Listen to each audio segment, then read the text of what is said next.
व्यवहारिक दिक्कतें हैं उनसे कैसे पार पाया जाएगा? मसलन गर्मी का वक्त है, 3 घंटे आपके लिए मास्क लगाना ये एक व्यवहारिक परेशानी है स्टूडेंट्स के लिए।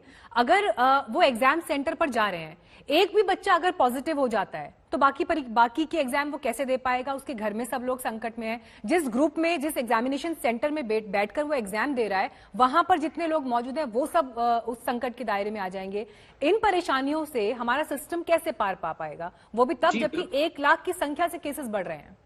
जी मीनाक्षी जी, मैं आपकी बात से पूरा सहमत होकर ही अपनी बात कह रहा हूं कि ये एक स्थिति है, ये एक हाइपोथेसिस है जिसके बहुत सारे संकेत हमें मिल रहे हैं। ये आपका कहना बिल्कुल सही है, लेकिन आप ये भी देखिए ना कि पिछले 1 वर्ष में कितनी परीक्षाएं हुई हैं। नीट की परीक्षा हुई है, यूजीसी की परीक्षाएं हुई हैं और राज्यों में परीक्षाएं हुई हैं। तो केवल हम ये विकल्प ले लें कि परीक्षा न हो, मेरे ख्याल में इतना आसान और इतना लीनियर डिसीजन ये नहीं है।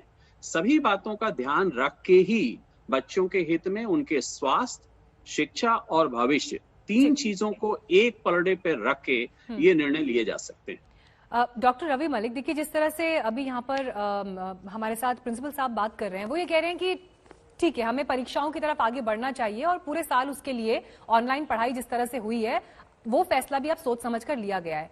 लेकिन एक मेडिकल एक्सपर्ट होने के नाते और केसेस जिस तरह से बढ़ रहे हैं, आपका क्या विचार है? क्या इस रिस्क को लेने की स्थिति में हम हैं?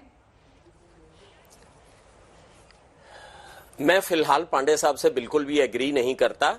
मैं अगर आपको आंकड़े बताने की कोशिश करूं तो पिछली 8 मार्च को केवल 15,000 केस हमारे देश में हो रहे थे और आज 1,26,000 केस का रिकॉर्ड तोड़ दिया है। और अगर इसी तरह से 1 महीना और ले लें, जबकि परीक्षा आने की स्थिति है, 8 गुने ये पिछले 1 महीने में बढ़ गए हैं। देखिए, हमारे को ये जरूर दिमाग में रखना पड़ेगा, we are dealing with an unpredictable type का जो मॉन्स्टरस इलनेस है। ये बिल्कुल अनप्रिडिक्टेबल है और इसकी हमारे को स्ट्रेटजी डेली चेंज करनी पड़ेगी जिस हिसाब से ये पेंडेमिक चल रहा है। अब आप देखिए, 1,26,000 अगर केसेस हो रहे हैं, मैं आपको अगर मुझे थोड़ा अलाउ करें तो मैं आपको स्क्रीन पे भी थोड़ा सा एक चीज बताना चाहूंगा, जो कि पुराने समय से अगर हम देखें तो थोड़ी सी मैं पुराने समय का भी आपको चेंज बताना चाहूंगा। देखिए, जो हमारे 10th 11th के बच्चे हैं, 12th के बच्चे हैं, इनका ग्राफ जो है ऊपर की तरफ ही जा रहा है। सबसे ऊपर जो है हमारे 16-17 साल के बच्चे, ये पीडियाट्रिक ग्राफ है, तो ये सबके ऊपर जो है ये पीडियाट्रिक ग्राफ ही चल रहा है।